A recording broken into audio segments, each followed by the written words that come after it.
দুগো দাম শীষ দিবেন উগো না দিবেন না হটব নাই এক গরো ফাই দেখাই দিব দাম শীষ ভোট দিবেন আরেকটা ভোট দিবেন কিসে না না কি আছে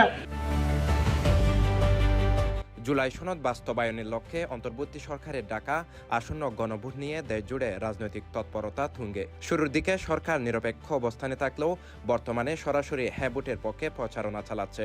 এই প্রক্রিয়ায় অধিকাংশ রাজনৈতিক দল সংহতি জানালেও মাঠ পর্যায়ে প্রধান রাজনৈতিক দল বিএনপির নেতাকর্মীদের মধ্যে দেখা গেছে পরস্পর বিরোধী অবস্থান।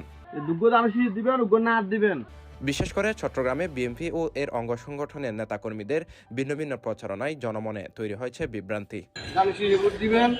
সরেজমিনে দেখা গেছে চট্টগ্রাম ৯ আসনের আওতাধীন ১৭ নম্বর পশ্চিম বাকলিয়া ওয়ার্ডে যুবদল নেতা বাদশার অনুসারীরা ধানের শীষ প্রতীকের পাশাপাশি গণভোটে না ভোট দেওয়ার আহ্বান জানিয়ে প্রচারপত্র বিলি করছেন। একই চিত্র দেখা গেছে চট্টগ্রাম ১৫ সাতখানি লোহাগাড়া আসনে। সেখানে বিএনপি সমর্থকদের একটি বড় অংশকে না ভোটের পক্ষে প্রচারণা চালাতে দেখা গেছে।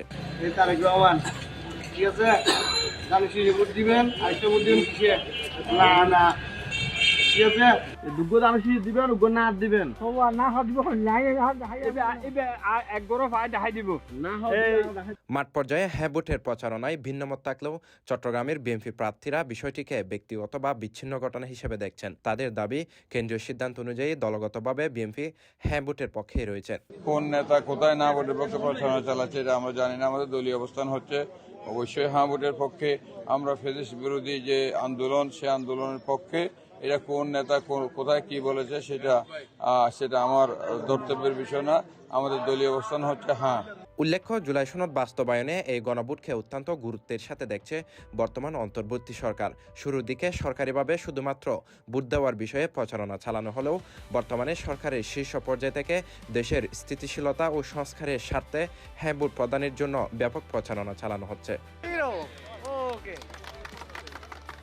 রাজনৈতিক বিশ্লেষকদের মতে মাঠ পর্যায়ে নেতাকর্মীদের এই দ্বিধা বিভক্ত অবস্থান ভোটারদের মনে প্রভাব ফেলতে পারে। বিএনপি শেষ পর্যন্ত তাদের তৃণমূল কর্মীদের এই ভিন্নমত সামাল দিয়ে ঐক্যবদ্ধ অবস্থানে আসতে পারে কিনা সেটি এখন দেখার বিষয়। Sheikh Mohammad Faisal, CTG post, Chittagong.